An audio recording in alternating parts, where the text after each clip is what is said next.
Channel में आपका स्वागत है। अब तक आपने पढ़ा मात्रिक छंद और उसके भेद। आज हम पढ़ेंगे वर्णिक छंद का वर्गीकरण पहले, फिर उसके भेदों को देखेंगे। जिस काव्य पंक्ति में वर्णों की संख्या का ध्यान रखकर शब्द योजना की जाती है उसे वर्णिक छंद कहते हैं।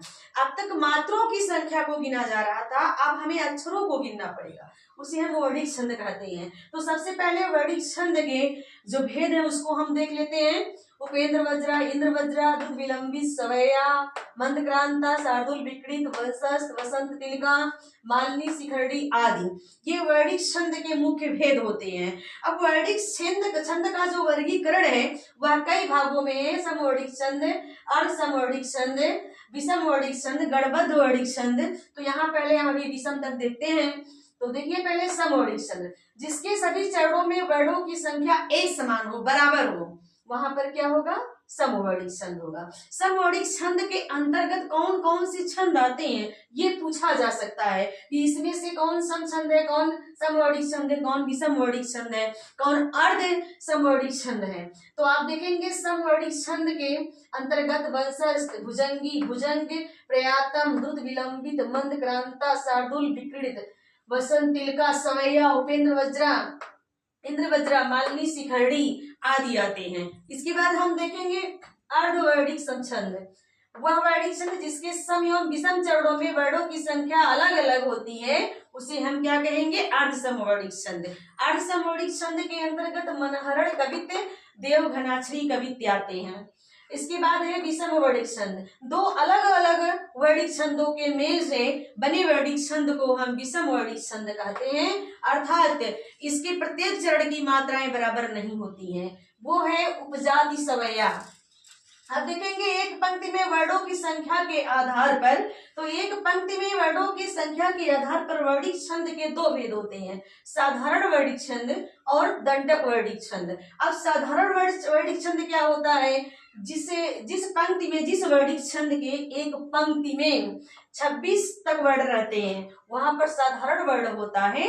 और दंडक वर्णिक छंद काव्य की जिस पंक्ति में 26 अक्षर से ज्यादा वर्ण आते हैं वहां पर दंडक वर्णिक छंद होता है। अब उदाहरण देख लेते हैं साधारण वर्णिक छंद के।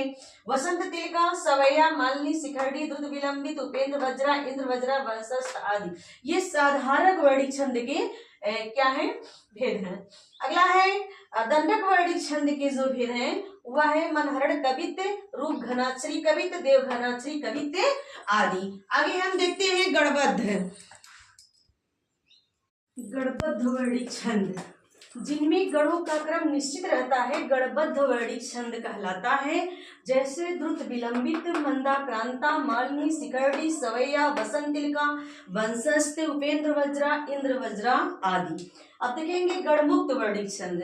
वे छंद जिनमें गणों का क्रम निश्चित नहीं रहता है उन्हें हम गणमुक्त वर्णिक छंद कहते हैं। गण का मतलब 3 अक्षरों से गण का निर्माण होता है, पहले बताया गया है। आगे है तुक के आधार पर। तुक के आधार पर वर्णिक छंद जो है दो प्रकार के होते हैं, तुकांत, अतुकांत। तुकांत वर्णिक छंद वे वर्णिक छंद जिनके चरणों के अंत में तुक मिलती है उन्हें तुकांत वर्णिक छंद कहते हैं। जैसे सवैया, कवित्त, इनमें जो है इनका तुक मिलता है लास्ट में, जिसमें लय बना रहे, लास्ट का अक्षर जो है समान हो।